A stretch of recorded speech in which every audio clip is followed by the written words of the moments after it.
All right, and we are live. Mike, thank you so much for joining us, man. I really Well, appreciate this. thank you for having me. Thank you for having me. Absolutely. I appreciate the call and appreciate the appearance. So, Absolutely. let's get You into just it. want to start, yeah. If you just want to start with your background and a little bit of your Sure. career and stuff like that, Sure. that'd be great. Well, I'm an attorney, and I've been an attorney for longer than I can care to count at this point. A lot of the years that I spent as an attorney practicing law, which I don't do anymore, was in the district attorney's office in Brooklyn, New York, and I did just about everything you could possibly imagine in that office, except appellate work. I didn't do appeals, but I did investigations. I did trials. I did interviews with, for interviewing for hiring. I did everything.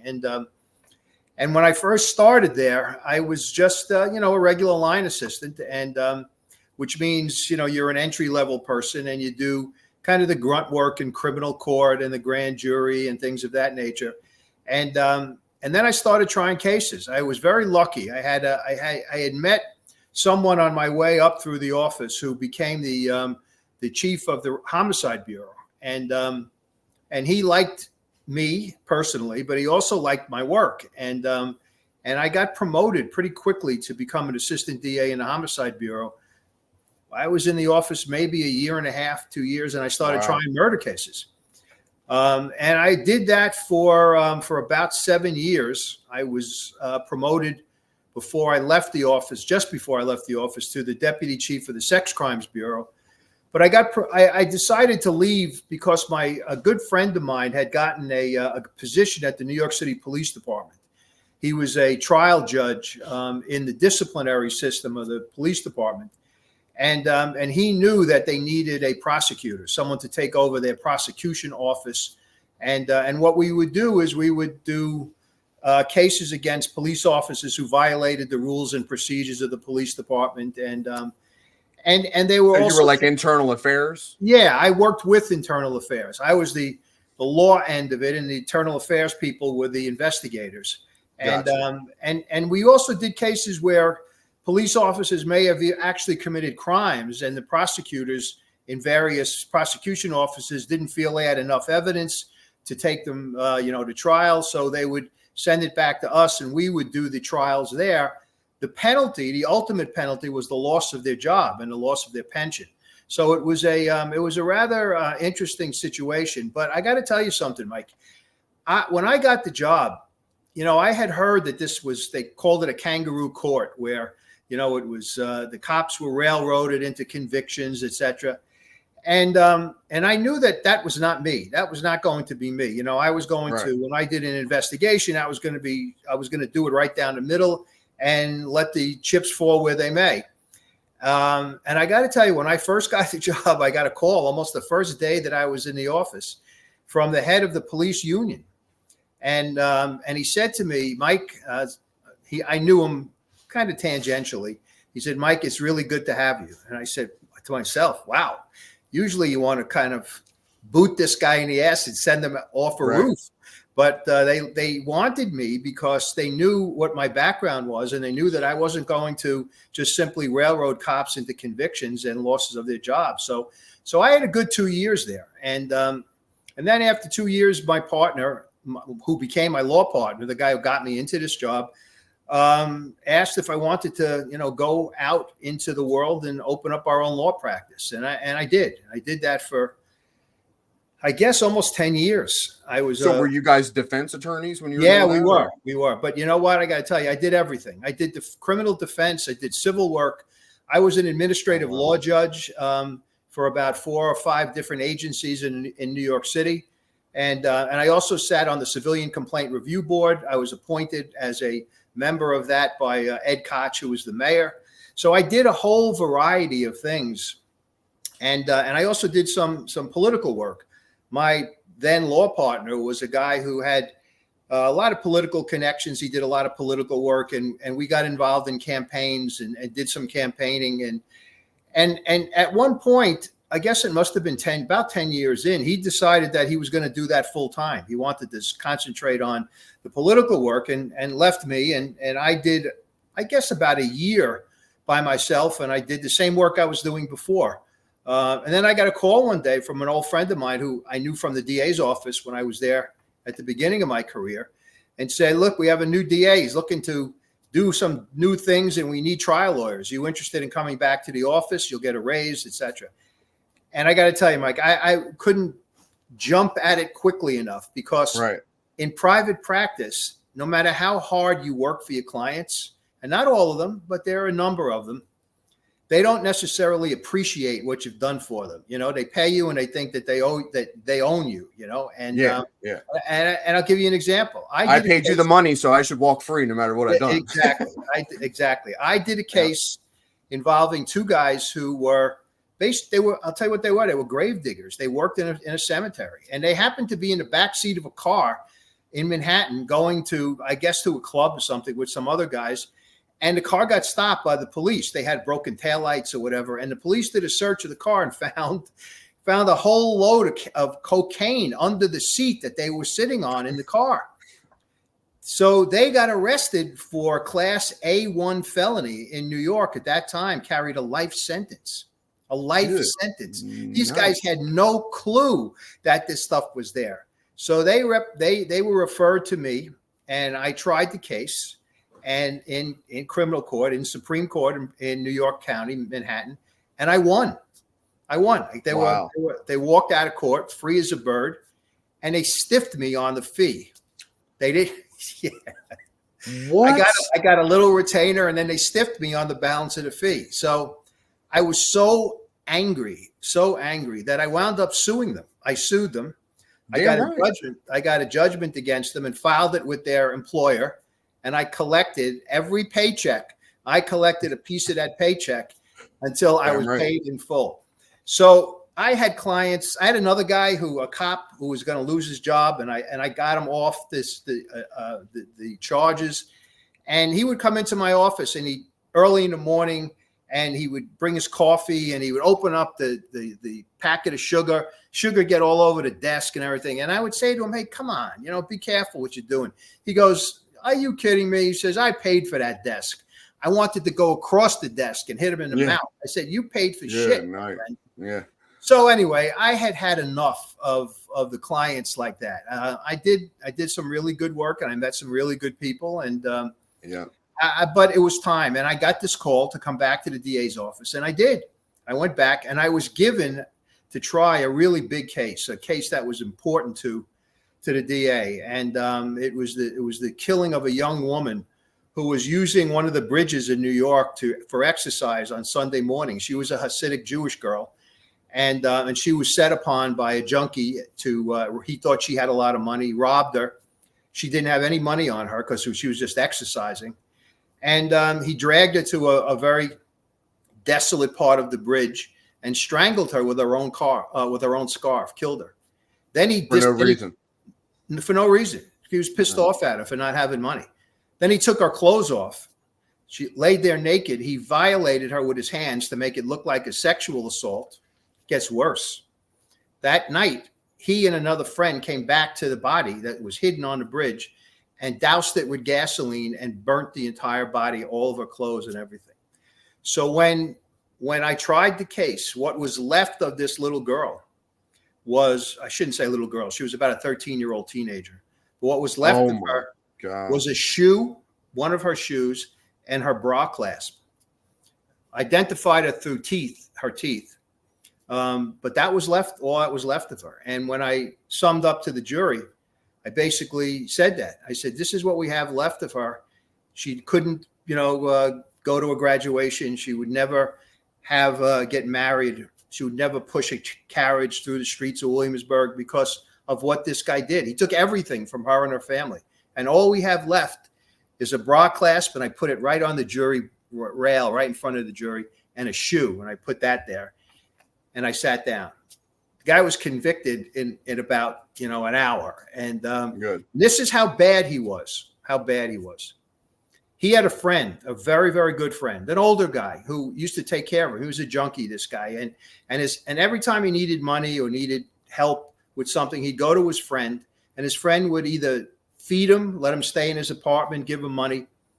Until one time the guy came, he put him in rehab a few times, and he always came out, always failed. He went to him one day. The bad guy went to his friend one day and said, I need money, and he this, and he said, I'm done. I can't give you any more. You know what he did? He killed him.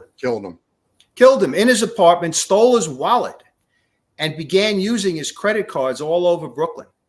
And it was that case, ironically, that led us to arresting him for the Bridge case, because the Bridge case was about a year old by the time he was arrested for this other case.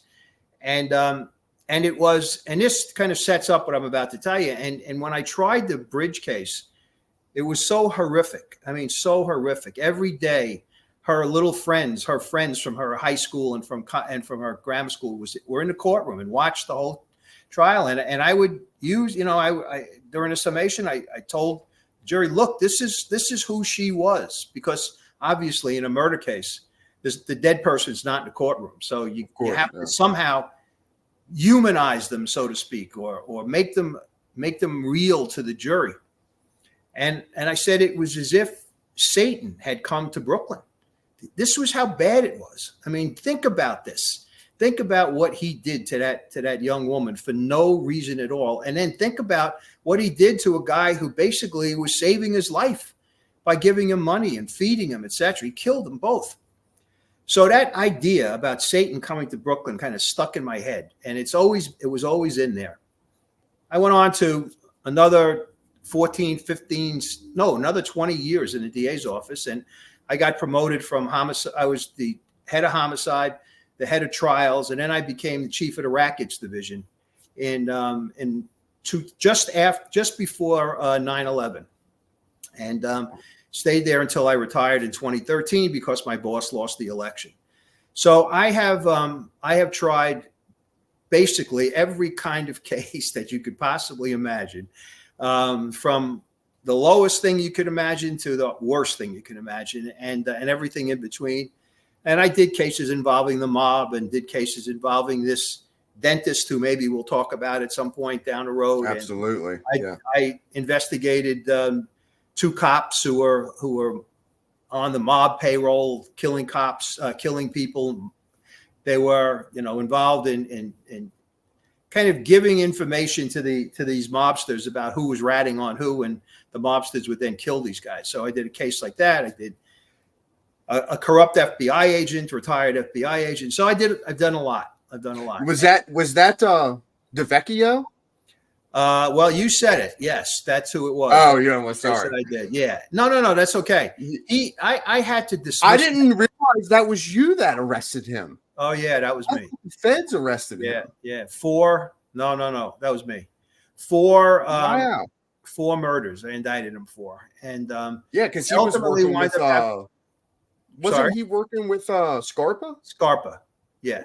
He was working. Wow. With yeah. I didn't realize that was you. Yeah, that was me. I had to dismiss the case at some point because we had a witness who was our main witness, Scarpa's wife, actually, and years before she had talked to a couple of journalists, if you want to call them that, and said that there was some rumors back then about the FBI agent. They said no, he didn't do it. He was a good guy, etc., etc. Basically, she did that because he was taking care of her even after Scarpa died. So the upshot was that I had to dismiss the case, Mike, and it was one of the most humiliating times in my career. I had to stand in front of the assembled press and dismiss it. And then maybe a year or two later, he appears on 60 Minutes with Anderson Cooper, and basically Anderson Cooper asks him about it, and he said, I was, I had Scarpa as an informant. I was basically taking care of him. He was taking care of me, with information. So yeah, that was me. I did that case, and many others. And I also, at the end of my career, I count 3 Supreme Court judges who I convicted. 2 actually went to prison. The head of the Democratic Party in Brooklyn, who was one of the most powerful Democrats in the entire country, who was the 3rd ranking member of the Assembly in New York, and another. Hold on, you mean to tell me a politician was crooked? Yeah. Wow. And another assemblywoman who we were able to lock up, and she went to jail as well. So it was an interesting career, and I'm not sorry that I was involved in it. I don't have anything to apologize for. I did nothing wrong. I did what my job was, and when I had to leave because the DA, my DA, Joe Hines, didn't win re-election, and the new guy came in and didn't want us and didn't want me, and the politician I was talking about, the Democrat who I told you I convicted, found out later on that he and the new DA grew up together. So I was dead on arrival anyway. Yeah. So I decided to leave the office. That's how that works. Yeah, I decided to leave the office, and my good friend, who was the spokesperson for the DA, and I decided to write a book about the 6 or 7 years that I did this corruption investigation from judge number one all the way through these politicians. And it's called Crooked Brooklyn.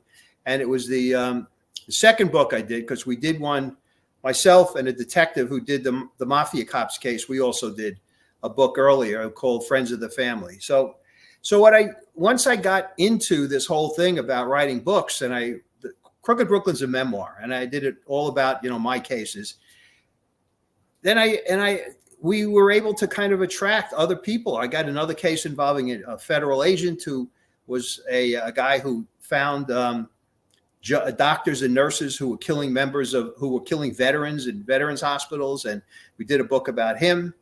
I did a book about a mafia hitman from Sicily who came to Brooklyn and yes, homicide. I love that one. Homicide is my business. And then I decided to then I had a whole bunch of stories, Mike. A whole bunch of stories. I mean, if you were able to look to my left over here in my apartment, you'd see boxes. They're all filled with my summations and case files and things that I saved from the DA's office. And all of them are cases and stories that I was involved in. So I figured I could do a book of short stories, true crime short stories. And I went to a couple of publishers, the publishers that I knew from the previous books, and they said, true crime fans like stories that have beginning, middle, end, long form stories. Short stories are tough to sell. I don't think we could sell it. If you can find a way to tie all your stories together, then maybe you have something. I said, okay. You know what I thought about then? The idea about the devil coming to Brooklyn. And from the time that I did the case with the woman on the bridge, and I created this character who happened to be the chief of the rackets division in the Brooklyn DA's office, who was recruited by a secret government organization who recognized, along with the Vatican, that the crime in Brooklyn, the horrendous cases, were instigated by none other than the devil. And he had been getting away with these guys getting off and not being convicted because people didn't recognize what was going on and what was necessary to beat him. So they recruit this prosecutor, and he goes off and involves himself in the cases in a war against Satan. And that was the idea that I had. And I call it Fallen Angel for two reasons. One, obviously, the devil in Catholic stories and in Catholicism is a fallen angel. He was an angel, and the story is that God and had Saint Michael drive him out of heaven, so that's one. And the second part is that the prosecutor in the case, the prosecutor in the books, instead of failing to convict someone very important and then losing his glamour and his reputation, etc. In my book, he convicts a very, very popular federal agent of murder in Brooklyn. And thinking that was a way of his career blossoming, it turns out it was just the opposite.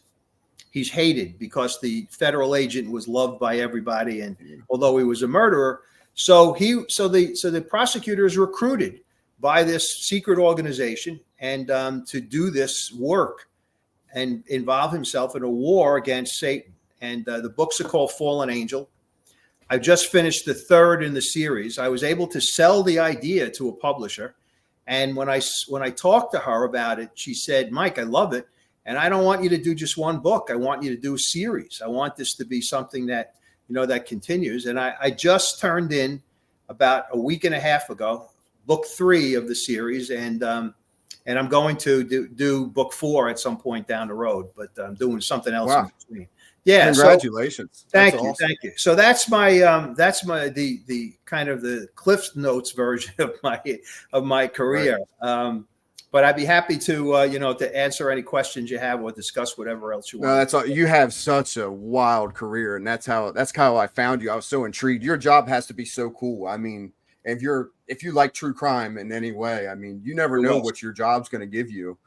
Each day when you walk into the office, you never know what's going to come across your desk. Took the words right out of my mouth. I did not know. Hey, listen, let me tell you about the dentist because that's kind of sets the stage for what I'm about to say. Let's get into it. I'm in the office doing a case against one of these judges who had been taking money. The first guy was taking money in order to sign documents that he was supposed to sign as part of his job. So that was one. Another one was doing cases, throwing cases for a lawyer who was paying him off. So if a lawyer came in with a client, the guy would throw the case against, for that person. So I'm working on these cases, and one of the assistant DAs who worked for me at the time in rackets walks in. And he says, Mike, you got a couple of minutes? I said, yeah, of course. Sit. What's going on? He says, so I'm riding today. Now, what that means is every day in rackets and homicide, there was an assistant DA on call. We called it riding. And what it was an assistant DA who was available to law enforcement, to give advice to law enforcement, to take statements from maybe defendants and witnesses, to do legal work that's necessary in the midst of an investigation. They're available and on call for 24 hours. They're also available if a complainant comes in and has a particularly interesting case and needs to speak to someone in a rackets division. So they did. This is a woman came in with a detective. And the woman had just purchased a funeral home in Brooklyn. She and her partner, I guess it was formerly her husband, were in that business. They owned funeral homes in various parts of the country, and she bought this funeral home in Brooklyn. And she tells the story to my guy, that when she started out looking at the books of the funeral home, I guess she did it too late, quite frankly. She had already bought the funeral home and then decided to look at the books. And she realized that the owner had stiffed her on about $300,000 in prepaid funerals. What was in the books was not in the bank accounts. So, and it turns out he was half a wise guy. He was involved with the mob. And so anyway, that's what she came to the police about. And the police, the detectives in Brooklyn, some of them were good with paper cases. Some of them were not. So when they weren't, they would come to us and we would have an attorney assigned and they would sit and they would do the case together. That's what this was about. She wanted the DA's help. She wanted one of our guys to help her out. The cop was a woman too, by the way, a female detective. So in the story, as the woman who's buying who bought the funeral home begins to tell the story, she says that one day when she was inspecting the place, this is before she bought it, she was walking around and looking at various rooms, etc. And she wanders into this room that was kind of out of the way on the second floor of the funeral home. And she walks in and there are 2 guys there dressed in scrubs and there's a cadaver and they're doing something to the cadaver and they're leaning over. She doesn't know what they're doing. And she goes over and she touches the arm of the cadaver and it's no bone, just nothing, just very, as she called it, very squishy is what she said. So she says to the guy in the scrub, what are you doing? He says, oh, we're taking the bones. It's like a matter of fact, we're taking the bones out of the. She didn't think that's not why she came in. She just told us that story. Right. She had no idea that there was something else going on in the place. So the DA, Josh, his name is, came in when he talked to me. He said, so Mike, this is what I have. I've got a $300,000 embezzlement or somebody stealing bones out of cadavers. Which one do you want me to go with? I said, Josh, we could do the 300 grand anytime. Let's go with this case involving the bones. So we did. And as it turns out, the whole story, I mean, I was going to try to summarize it. I know we don't have all night, so I'll summarize it. We found out that these guys with the scrubs were working for a fellow by the name of Michael Mastromarino.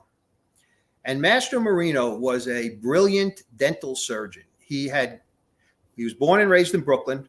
He went to school at Villanova. He was such a good football player in Villanova that he would have been drafted to the NFL, but he screwed up his knee or something, and he wasn't going to be drafted. So he gave up doing playing ball, and he went to dental school when he graduated from Villanova.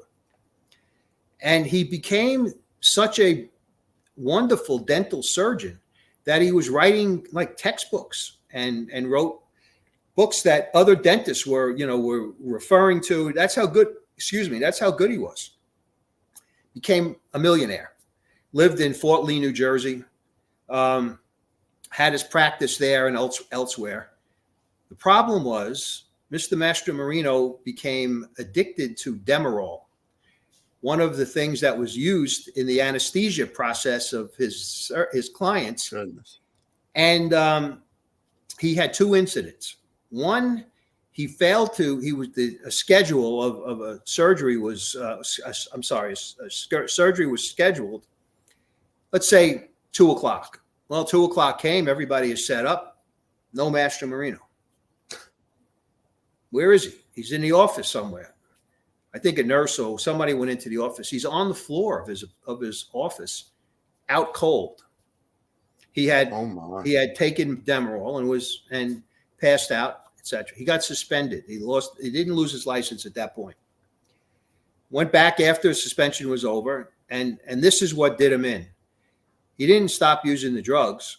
One day he's in the middle of surgery, Mike, and he passes out in the room with the surgery.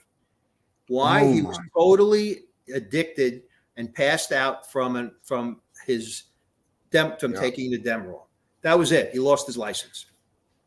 He was making a fortune, and he was living like he was making a fortune. Yeah. So he has to support that lifestyle.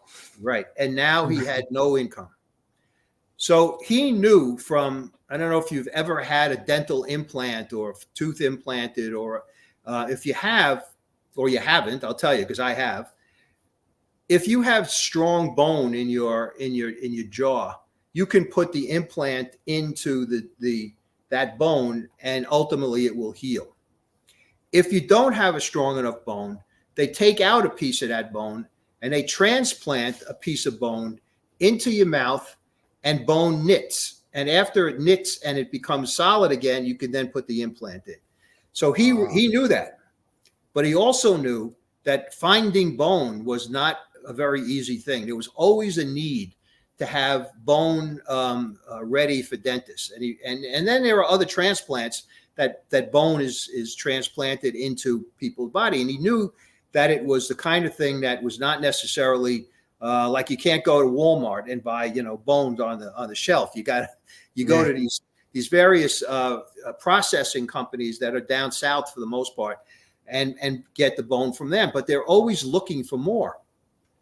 So what he decided to do was to approach some funeral directors and say to them, listen, would you mind if when you get a body in, if I can speak to the family and ask them if I can harvest the bone from their loved one? He's going to be buried anyway or cremated. And would you allow me to do that? And he said, and if I do that, I'll give of course, the funeral director would get a fee. So he did. Guess how many people said it was okay for him to do that? How many? Yeah. Zero, none, absolutely none. Imagine asking someone, "I want to cut your mother's body open, take all of her Sorry bones." for your loss. You mind if I go ahead and hack them up Right. real quick before? Correct. So he took the next step, and he decided to do it anyway. And he went back to the same funeral directors, and he said, "When you get a body, you give me the first shot at it before you do whatever you're going to do, and me and my people will come, and we will take all of the bone and tissue, whatever we need to take out of the body, and then you could do whatever you want with it." Now, some of those bodies were being cremated. That was a bonanza for him. Then he could take everything. Oh, yeah. And of course, the funeral So he's taking arms and leg bone, everything. Oh, everything. Yeah. And the funeral directors were getting a piece, were getting paid. He was making thousands of dollars, millions of dollars from this stuff. That's what the potential was for him to get. And he did it over a course of, I don't know, when we got to him, he was probably doing it for maybe between 5 and 10 years. Taking this. So is there a real business of doing this though? There is a real business of doing it and a right way to do it. I mean, yes, you have to get in New York. Let's say New York, because I know the New York law. You must get familial permission to be able to take bone and tissue out of someone. Now, on a driver's license here in New York, you can donate. You can donate organ donor. Organ donors, etc. So it's akin to that. This guy wasn't doing that. He was just Michael. He wasn't discerning in what kind of people he took it from. So think about this: you need a bone transplant in let's say your leg, okay? And you go down. Your doctor goes to this processing company in Alabama to buy a femur or a piece of femur or whatever, right? So it could be transplanted into your leg. So I said bone knits. So that's how you can do it. And what you get is a bone that Mastro Marino sold to them, right? Oh, the Mastro Marino bone may have been from someone who was 90 years old. Wow. 90 years old. He didn't care, because what he did was what the processing companies required was a death certificate and a permission slip, and and on the death certificate, the cause of death had to be listed, right?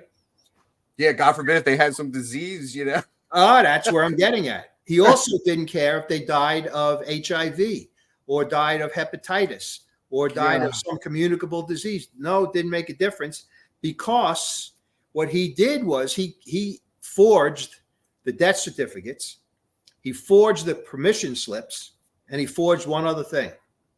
The processing companies required a vial of the cadaver's blood so that they could test it themselves to make sure that what I'm just talking about wasn't taking place. So what he would do is he had in his garage, in these coolers where we found body parts and blood, etc., vials of blood that he had gotten from people that worked for him and people who had no diseases, etc., and kept them. And when, let's say, he had to send John Jones's HIV-infested bone down to Alabama to the processing company, it would go with a death certificate that said the guy died in an automobile crash, and the permission slip was signed by Mr. Jones's brother, and the vial belonged to Mr. Jones of his blood. Okay, that's what he would do. Holy shit. Yep. Yeah. So we ultimately started to peel back the layers, and we found in his office, we found about 1,000 cases of just Brooklyn. Now, he was doing this not only in Brooklyn, he was doing it in New Jersey, he was doing it in Philadelphia, he was doing it in upstate New York. He had branched out with various, and he was training people to do this. He had groups of people who he was doing this to. He also now had, and we caught it before he got involved with this, but he had cut a deal with a prison in Russia, that when a prisoner in Russia died, they would turn the body over to him. So he would then transport it to Germany, and then he would have at the body and take all of the bone and tissue out. And I guess he didn't care about any family members. Maybe they only gave him people who didn't have families. That's what he was setting up to do. He also had cut a deal with an old aged home on the west side of Manhattan, a Jewish old aged home where most of the people in those homes, their families are either gone or they're alone. And he would do this. He was prepared to do the same thing with them, take the bodies. Now, I got to tell you the most disgusting thing. Not that I did what I was telling you was not disgusting. Right. So when we found out that he was doing this in terms of taking the body, and that these bodies were prepared, some of them were being prepared for wakes. And we remembered the woman said that the arm was squishy, right? So we now figured out why the arm was squishy, because the bone was taken out. However, you still had to have some kind of matter there. It had to look decent in a coffin, right? You know what they would do before they closed up? After they took the bone, they would stitch up the leg or the arm, etc. They would stuff it with whatever they had around. They would eat their PVC lunch. They did. They did PCP pipe, PVC pipe first. That was the one thing they did for the legs, and they also did, if that wasn't enough, if they were eating lunch and they had paper, let's say they had a hamburger wrapped in paper, they would take the paper and anything left over and stuff it in the body and then sew it up on top of the PVC pipe. So that's goodness. Yep. So when we did, at one point, we had all of this evidence, right? Josh had the case, same assistant, and he came in, he said to me, Mike, we know everything and we know how it's done. We know what he did, but we don't have actual evidence showing that there's PVC pipe in these bodies or there's garbage or whatever. He said, I want to exhume the bodies. I knew that was coming. Yeah. We exhumed, I think 6. We got permission to do 6 bodies from Brooklynites. And I'll tell you a funny story. Well, not funny, but kind of a macabre story. The first one we did, word got out to the press. By this time, word had gotten out to the press because the woman whose nursing home, who was buying, I keep saying nursing home, but a funeral home, who bought the funeral home, her husband and was a former husband, was really a kind of a low life guy. And I think that he was looking to make money, and he went to the press to tell them, oh, look at what we did, you know? So it was out there. The press was out there. So the day that we had gotten the exhumation order and went to the cemetery, the news covered it. News, TV reporters, etc. But the ME's office, who was in charge of the exhumation, wouldn't let them in around the grave. So what they did was they hired a helicopter, a news helicopter, and they had a helicopter above the grave site, and were taking pictures of us exhuming the bodies. Now, that was the first one. We actually put a stop to that, and thank God we did, because when we did one of the other bodies, when we took the coffin out of the grave, instead of taking it up like this, it tilted. And I know the body came out the bottom of not totally, but came out the bottom of the coffin. So all of these went back to the medical examiner's office. And then when we ultimately made arrests, we had x-rays that the ME's office took of the bodies, and it showed the PVC pipe. There was one leg that was showing the leg, the pipe, and then the foot. Now the foot had to be attached to the pipe somehow, right? So what they did was they took a bolt, a screw and nut and bolt and put it in, and then closed up the body. It looked like Frankenstein. It looked like, what you would see in some Frankenstein movie. It was unbelievable. Unbelievable. Now, what year was this? Like when this was going on? About 2005, 6. When we did the case. Yeah, like like 5, 6, 7 in that area. Yeah.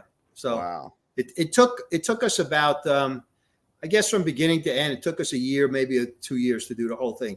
When we did the press conference to announce the arrest and indictment of Mastro Marino, the people that he was using as cutters, that's what he called the people. I was going to say, what about the funeral homes that's getting on the bodies? Oh, yeah, the old folks' homes and all that. Funeral home in Brooklyn, that's the one we had jurisdiction over. We arrested the funeral director, And then we branched out and found out that he had something in Philadelphia, as I said, in Jersey, upstate New York, and all of those people were arrested locally by their local DAs down there. And it was when we did the press conference, it was international news. We had news reporters from other countries at the office that's how big a deal this was. And when we first learned the exact way and the reason why he was doing this, and how he was selling bones that from people who had contracted and maybe died of communicable diseases or old age, we had to notify the FDA, the Food and Drug Administration. They issued a nationwide recall for anybody, and we had a list of the processing companies that he was selling to. They were told that if you had a bone transplant of any kind, you need to go to your doctor, find out where he purchased the bone from, and if it was on this list, you needed to go back to your doctor and be examined on a regular basis, because that was my next question. Has anybody come out of the woodworks saying, oh, yeah. hey, you know? Yeah. Oh, yeah, yeah. They did back then. Absolutely. Absolutely. And there are stories about how people contracted diseases. Yeah, there's no doubt about it. No doubt about it. Now, what that sounds like a movie script. I mean, yeah, I know. Believe me, I've been trying to sell it. So I'm taking one last shot. What I'm going to do, I think, is when I do book 4 about the devil, I think I'm going to use the Mastro Marino case as one of the central. You have to put that in there. Yeah, I think I'm going to do that. So that'll get Hollywood off their asses to do something. So let me just tell you one thing. What really kind of made this thing explode beyond the way it exploded when it hit the papers? We had to go to every person or every family whose file we discovered had been someone who had their bone and stuff taken by Mastro Marino, and ask, first of all, show them the permission slip. Is that your signature on there? And some of them said, we don't even have anybody in our family by that name. You know, that's how bad it was. And the name, if it was John, let's say it was John Jones, and I was speaking to John Jones, he said, that's not my signature. I never did that. I would never give this guy permission to do that to my father or to my uncle or to my aunt, you know, that kind of thing. So one of the people was Alistair Cook. He was the master of ceremonies of a show called Masterpiece Theater, which appears on PBS, or had appeared on PBS in New York. And he was a British citizen, a guy who had been a war correspondent. I mean, a very, very famous guy in Britain. And also because of his work in America, because of his Masterpiece Theater, he was well known here. When we found out that he was one of the victims of this. So we went to his daughter and we asked, did you give permission? She said, of course not. She said, I had my father cremated. So we told her what it was all about. And she said, now you've solved something that's been bothering me for a long time. So what's that? She said, when I got my father's ashes and I went to spread them, I think she either did it into the Hudson River or the East River in Manhattan. She said it was like talcum powder. You know, I expected little bits of bone and little bits of other cartilage and that kind of stuff. No bone left in there? None of that. None of it. Holy because shit. He had been cremated after they had taken everything out of the guy. Now, here's a guy, I think he was 93. You imagine getting his bone from his leg and your bone. That's unreal, man. So that's the, now, let me just tell you what happened. 2 things. One is he gets arrested, indicted, he and several other guys. One of the cutters turned and became a witness for us. The funeral home operator was also indicted. He decides that he was didn't want to take a plea. He was going to go to trial. Until one day I go to court with one of the DAs who had the case, who were ready to start, and he didn't show up. We found out that he was doing, according to him, doing some work on the roof of his house, and he happened to slip off the roof and hurt himself to the point where he couldn't come into court. Now, we believed that the $300,000 that was supposed to be there for the new owners had somehow made its way to the wise guys, or that $300,000 he kited himself and owed the wise guys. There was always the element that he was somehow into the wise guys, that it was always our feeling that he didn't slip off any roof. He got pushed or he was hurt by them. He finally wound up taking a plea. So Mastro Marino took a plea. One of the cutters was our witness. He took a plea, and then it left us with one cutter left, and he went to trial.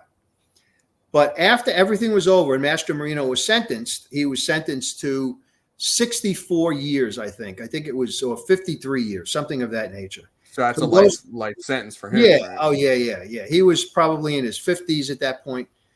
So a couple of years after that, we do a CBS News wants to do a 6-part series on the Brooklyn DA's office, mostly the rackets division. And they were fascinated by this case and the case involving the judges, etc. So one of the producers, who I got to know very well, one day after all the shows were over, she comes into my office and says, hello, do you want how's everything? I said, everything's great. I said, what are you doing here? She said, I just came in because I wanted to tell you something. She said, I found out this morning, I got a call from the prison that Mastro Marino is in. He died. I said, whoa, what did he die of? He died, Mike, of bone cancer. What? You want to talk about karma, buddy? Holy shit. Exactly. How about that, right? That's insane. Yep. So of your whole career, you'd have to say that was probably your wildest case, you think? Oh, there's no doubt about it. No doubt about it. It gets a little bit more wild, and I'll tell you, and this is the end. I am asked by I forgot who it was. Who was that show you were talking about I married, I didn't know who I married or whatever it was. Who the bleep did I marry? I think is the name. That's it. Okay. So I'm asked to go and do a segment of it and do an interview. And I go to a studio in Manhattan that didn't look like a studio at all. I mean, it was in a basement of a big building. And I go in and I tell them who I am. And they say, yeah, you go in the back, everything's in it. So I go into the back of this little area, and there's a Coke machine, a sofa, and another sofa, and a little table. And I walk in, and I don't know where I'm supposed to be, and I see this woman sitting there. And I say to her, are you here for that, whatever that show is? And she says, yeah. She says, I'm Barbara Mastro Marino. She was the wife. I said, oh, shit. She says, and you're Mike Vecchione, right? I said, I am. She said, you know what she said to me? I want to thank you. Really? I want to thank you. She said, I had no idea what my husband was doing. Do you believe that? I do believe her. I do believe her. I do. I've gotten to know her, and I've done a couple of podcasts with her now. Really? Yeah. Where we talked about the whole thing. She said to me, I said, are you here by yourself for the show? She says, no, my son's here. He's being interviewed right now. She said, do me a favor when he comes out, if you're still here, or please don't tell him who you are, because he thinks his father walked on water, and he was very angry, with the whole thing. And so she changed their name from Mastro Marino to Barbara Mastro. That's one. And now she's known as Barbara Jovanovic or something, some completely different name. So that was the end of the whole thing. So I'm driving home. I do my interview, and I say to myself, nobody will believe this, that I walk into this thing, and there's Barbara Mastro Marino there. And I used to see her in the courtroom. She was very attractive, and I used to see her, and I wondered. And then someone told me that's his wife, and he told her when he was arrested that initially that the whole thing's made up. He's got guys who were angry at him, and they made up the whole story. And until one day, when she was in the room when we were discussing a plea and had to lay out the whole case. And that's when she said, can I talk to my husband alone? And I found out later on talking to her. Actually, found out about a year ago when we did a podcast. I said, "What was that about?" She said, "I couldn't believe it." She said, "I had to speak to him alone," and she now I guess must have really confronted him, and that was the end. That was the end of it. Obviously, he went to jail, went to prison, and she went on with her life. So, and you know what happened to her, which is really tragic. The families of all of these victims sued I him. was going to say lawsuits have to be coming out the wazoo. Sued him. They sued him. They sued the processing companies as well, because they said the processing companies didn't pay attention enough to, and the processing, he was probably giving them great prices too for this stuff, Oh yeah, they were probably buying it up. Yeah. Left and right. So she lost her house. She lost everything. And because she was who was left. Yeah. So it was, she's doing well now. She's on doing well. And I don't think that she's the kind of person who really could do a movie in terms of about that, her life, in terms of but I'm not sure if Hollywood's interested in any longer. It's an old story now, but it's a story that is right out of, like a horror movie, so that is crazy. Yep. Sounds like the cat's hungry. Can you hear my little cat?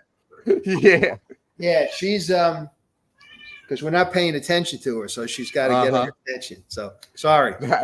No, you're fine. That is crazy. I mean, what a story.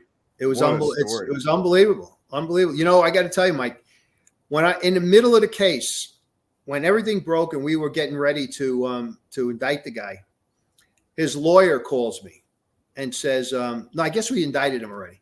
His lawyer calls me and says, I want to talk to you about a deal. I said, okay, talk, but we're not doing any deal at this point. He goes, come on. He says, you're never going to convict this guy. He said, what is this? This is just a paper problem. He filed some papers that were forgeries, big deal. I said, do you have any clue as to what the families have been? The families, Mike, the families were on us, not angrily. They were happy with us, but they were there from day one. The first day he appeared to do the arraignment, I did the arraignment of him.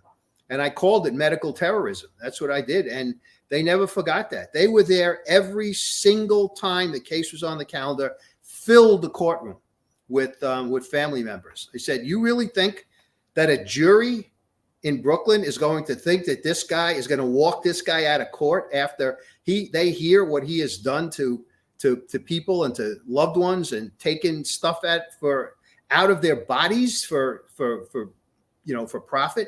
I said, listen, man, he says, okay, we're going to go to trial. I said, well, good luck.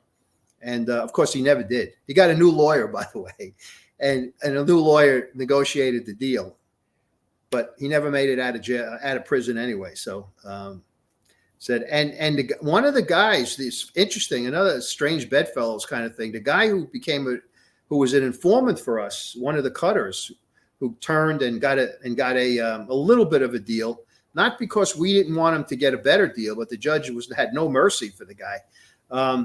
Was in prison with an old client of mine who stayed in touch with me and still in touch with me all the time, and would send me letters from jail telling me that he was involved with this guy. I think it was Lee Crescetta was his name. I think or Al DeRossi. I don't know. There were two of them, but in any event, that's another kind of weird thing that the cutter would wind up with a guy that was one of my clients and now a friend, a guy who I see all the time. So that is wild. Yep. So now, did you say, I didn't quite understand when he was getting the bones from, like you said, he was going to an old folks like nursing home and getting bodies from there. Now, did the nursing home people get indicted? No, he never got to the point where that took place. He had cut the deal, but we arrested him and indicted him before he could get to the nursing home. He did the funeral directors, however, the funeral director in Brooklyn definitely got indicted. That's this guy. Forgot his name now. This case not important, but we indicted him, no doubt about it. In other jurisdictions, the funeral directors were also indicted. In Pennsylvania, upstate New York, Rochester, I think, New York, and somewhere in I think either Philly or outside of Philly, and somewhere in New Jersey. So the funeral directors didn't walk away. No, they were held accountable for it, because what they were doing was, and the other strange part about this is that the law in New York at the time, the worst that we could get him for initially was I think it was like a D felony, desecrating a body or something. And we said, come on, we can't do this. And what we decided to do, we had a very smart lawyer who worked with us, and she said, what about state RICO? Let's do a state RICO. We have in New York, we have a statute. It's called the Organized Crime Control Act, and it mirrors the RICO law. So if you have a corrupt organization, it's like the state version of the RICO federal law. Yeah. So we had a criminal organization, the Mastro Marino crew, and we were able to take that and to put it into this indictment for an Organized Crime Control Act violation, which carried a life sentence. So maximum life sentence. So that's how we did it.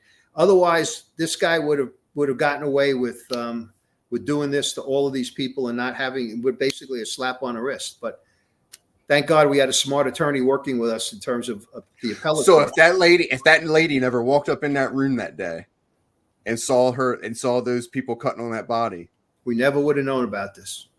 Never would have known about it. It's unbelievable, right? Unbelievable. So I actually, if you think about it, Mike, if the guy never stiffed her for $300,000, you probably would never know about it either, right? Exactly. Oh, she would not have come into us because she would have not ever came in to talk to you, Mike. It never really kind of dawned on her or phased her that they were taking this the bone and tissue. She mentioned it as kind of in passing, right. Telling the story of my first day, at the funeral home or when I was doing the inspection. That was what got us involved. So that's insane. Yeah, it was a very, very, very interesting case. And when we did the search warrant for his house, he had a house, I told you, in Fort Lee, New Jersey. Went into his garage. He had, like if you go to the basement of your grandmother's or your mom's house, and they got these big freezers with all of the meat. Yeah. Oh yeah. He had several of them, and we opened it up, and what was in there were the body parts, and he carried around. Listen to this. He carried around from funeral home to funeral home this bag, like a duffel bag. In the duffel bag were the vials of blood that he would have to put together with all of the paperwork to send down to the processing companies. And the vials were all clean blood. So I presume, I don't remember if we found out that if they were his guy's blood or whatever, but the blood was clean. That was the most important thing. So talk about, it was ghoulish. It was strange. And Mike, I got to tell you, if you saw this guy, he looked like he stepped out of a Wall Street brokerage firm. That's the way he looked. Always with a suit and tie on, very, very well groomed, nice looking man, and never would know that he was an arch criminal like that. So, and he made millions. He made millions. We found out, I forgot now what the exact number is, but what the bone and tissue in a body is worth is it's phenomenal amount of money that you can get. And the reason is unbelievable. Yeah. So that was the I guess I have to say that I never ran across anything, and I was doing this for a very, very long time. I mean, I've done cases where I've had homicides where bodies were killed in Brooklyn, dumped upstate, and animals ate the bodies, and we had to do all kinds of testing to see who they were and stuff like that. I had another case where a fisherman hooked a skull from a creek in Brooklyn, and it turned out to be a mob guy who killed his sister's boyfriend because the boyfriend was beating up his sister, and they killed him. They dumped his body. They did. This is these. Do you know who the mob guy was? Yeah, his name was D'Amico. He was a Gambino. So it's Michael D'Amico is the name. He was a defender. So D'Amico didn't like the guy, and told his sister that he would that he wanted his sister to break up with the guy. And his sister loved him. No, I'm not going to do that. He's good. Don't worry. Everything's cool. D'Amico wasn't taking any of that stuff. So he cooked up this scheme that he was going to tell his sister that he had a job offer for him. A friend of his had a job opening at in a gas station. He could get the job. He had to go for an interview, and he said, "I'll pick him up. We'll take him to the interview, and I'll drive him home." Well, instead of driving him to the interview, we drove him to this very, very lonely spot on a highway in South Brooklyn, right off the Atlantic Ocean, and got him out of the car at gunpoint, brought him into the woods, and shot him twice in the chest, and the guy didn't die. And the informant who ultimately tells us about this was the driver, and he says, I'm waiting for my buddy to come out of the woods. I'm getting a car. We're going to get out of here. And instead, who came out of the woods but the guy with the 2 bullets, and attacked the driver, got into this big scuffle, and then the shooter came out with a 2x4 and crushed the guy's skull. That's how he killed him. So the 2 geniuses. Oh my God. The 2 geniuses forgot to bring a shovel to bury the body. So what they did, they were in an area where there were a lot of derelict cars. People had dumped tires and stuff. So they put him underneath a bunch of tires with the idea of going back in a couple of days and then getting a shovel and burying him, put lye in, do all the rest. You know what these mob guys do.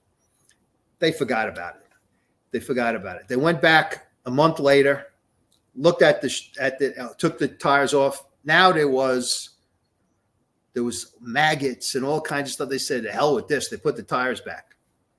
About a year later, they find out that a big real estate developer had bought all of that land to build a shopping mall. So they had to go back and get the body. When they went back, they took the tires off. Bones, only bones. So what they did was they took the bones, they took the skull, and they broke it off the spinal cord, punched the teeth out, put it in a plastic bag, and threw it into the woods further, and went into a creek.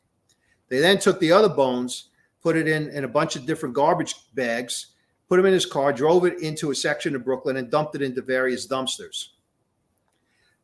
About a year later, there's a guy fishing, and he hooks the bag with the skull, and he opens it up, and there's the skull, and he got scared. He threw it in. Somebody saw it and went to it, got it, and called the police.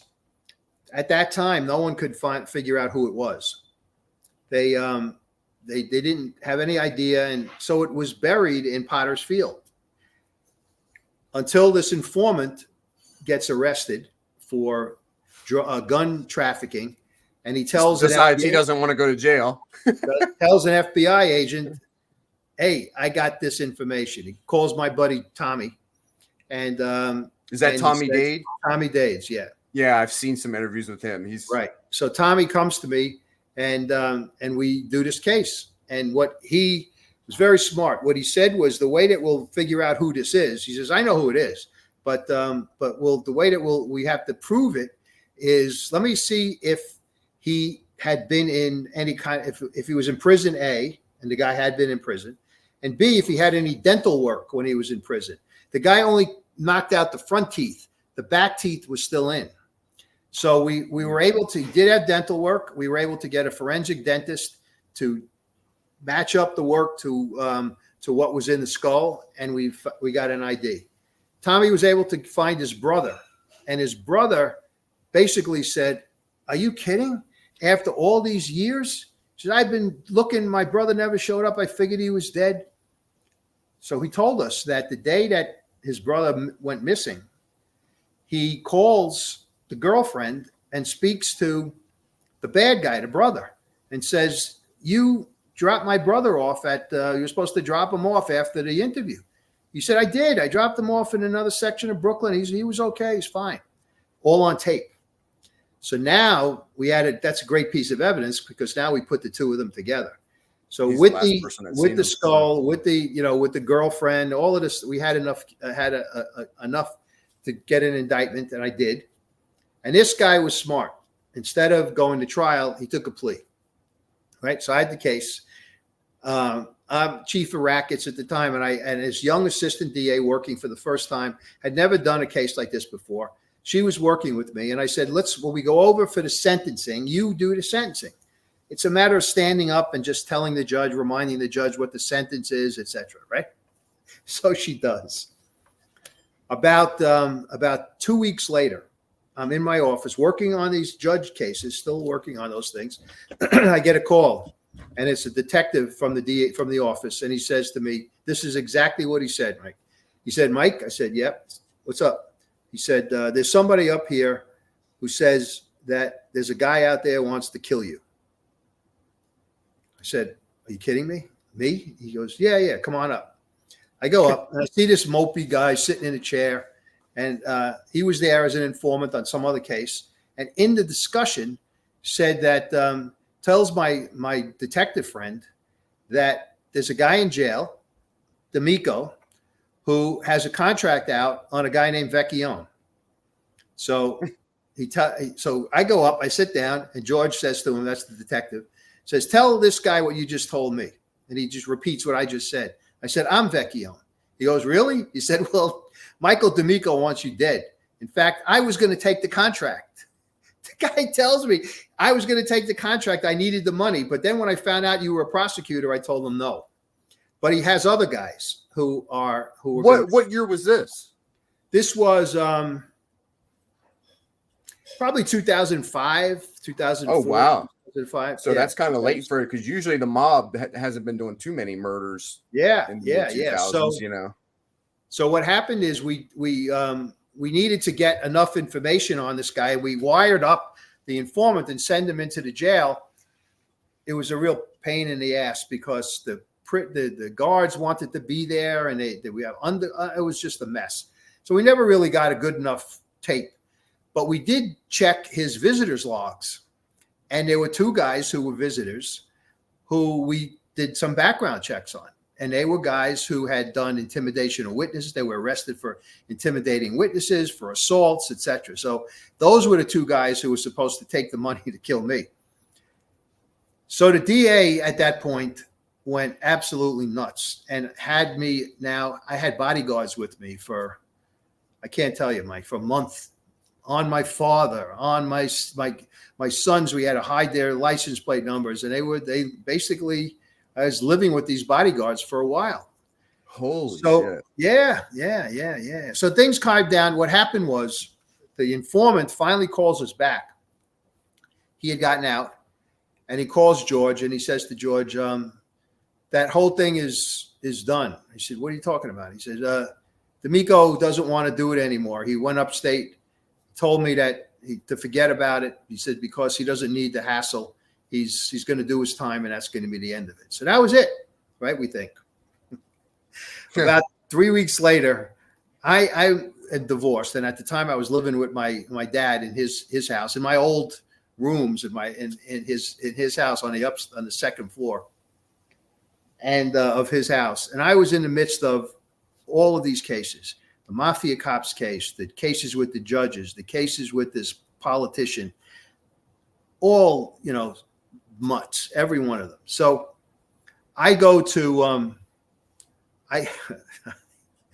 I get a call one day from my sister, who is now deceased, but calls me and says, "I'm waiting for this politician, this Democratic politician, to surrender. He's surrendering that evening." So I'm in the office and I'm just doing some paperwork, and she calls me and she says, "You better come home." I said, "Why? What happened?" She said, "The house, Dad's house, your house has been burglarized, broken into." So I drive home now, and I walk in, and I told you I lived in the second floor. My father's on the first floor, and I look, I don't see really much at all. Side door was kicked in. I go upstairs to my apartment. Right. It was like, oh my God. There was absolutely no, I'll tell you what kind of shit they did. Excuse my language, but I couldn't walk into the apartment because all of my stuff was everywhere. They had stolen. I think it was around, had to pay my son's tuition, and I had an envelope with cash on my dresser. Stole every one of my shields, every police shield, every DA's office shield that I had, stole rings and watches, everything that I had, and then screwed up everything around. Everything was all a mess. But that wasn't the worst. It was obviously targeted straight for you. That wasn't the worst part. I go down to the basement. We had a finished basement. What they did was they went into the bathroom and took a dump in the toilet, stuffed it with toilet paper rolls and paper towels, and then flushed the toilet. So there was feces, water all over the entire basement. What? All over. We had to have the entire basement redone because of that. So Ted, I thought, okay, they told me, Tommy said to me, he said, listen, you know who this is. This is Eppolito and Caracappa. They obviously know that, what's going on. And I thought it might be one of the politicians. I didn't know who it was. Oh, you would definitely think it was Eppolito and Caracappa? Well, that's what he said. I honestly, Mikey, I don't know. But I got to tell you that shortly after that, everything is cool. Is the bodyguards are gone, etc. I go to the gym one morning. Now my office car was parked in my father's driveway. I go in after I work out, take a shower, get dressed, get my stuff, and go out to the car. And I see the back windshield of my car was completely busted out. Of the office car? Office car. I look up and down the block at the neighbors' cars. Not a single car was touched. So I get in the car, drive to the office, give the car to George, and he says, "Oh, we'll take care of it." About a day or so later, he calls me. He says, "Do you smoke?" I said, "What do you mean, George? Do I smoke?" I said, "No, I don't smoke." He goes, "No, you know what I mean. Do you smoke? Do you smoke marijuana?" I said, "No, why?" He said they found a big package of marijuana stuffed into the interior ceiling of the car. So whoever broke it was setting me up so that they could find trying to get you busted. Yeah. So that was shit. Yeah. All during this time with this corruption, all these investigations that I was doing. So I don't know how I got onto the topic, but that was so yeah. It's been a rather that's life. Crazy. Yeah. I tell you, Mike, you've had a hell of a life and a hell of a career. I tell you, that's crazy. I have, and I'm happy to. I'm happy for in one way that it's over, but I'm not happy that I'm not doing what I used to do. I loved what I was doing. I bet. I mean, it's a rewarding career, but you never know what you're gonna, like you said, you never know what you're gonna walk into every day. I'll give you one last story, one little thing. So there was a place in Manhattan I used to hang out all the time. It was a nice restaurant. I used to go, and I got to know the bartender. I knew the owner. I knew the maitre d', and I used to go all the time. It's called Campagnola was the name of the place. Is the name of the place still there? But it was a place that was cops, lawyers, wise guys, and their girlfriends. That kind of place. Mm-hmm. So I'm in there, and I was with the bodyguards. They were with me that day, and there were two female detectives. So I go in, and there was a little bench outside in front of the restaurant, and they sat there. They said, "Listen, we're right here. If any trouble, you let us know, etc." So the owner comes over to me. Murray was his name, and he says, "Mike, what's going on? Who are these two women? Why are they outside? You want them to come in?" I said, "No, they're working." He said, "What do you mean they're working?" So I tell him the story, that I've been threatened. I got this guy wanted to take a hit out on me, etc., etc. He says, You know who owns this place, right? You know who I work for. It was the Gigante. Yeah. She says, "I know people. I could take care of all of this for you right away. I'll take care of it." Nobody will bother. I said, "Listen, Murray, do me a favor. I don't need your help. Everything's under control."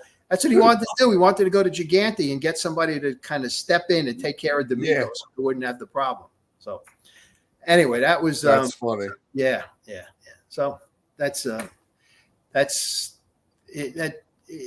It was gave me a lot of satisfaction, and now has also given me a lot of grist for my books.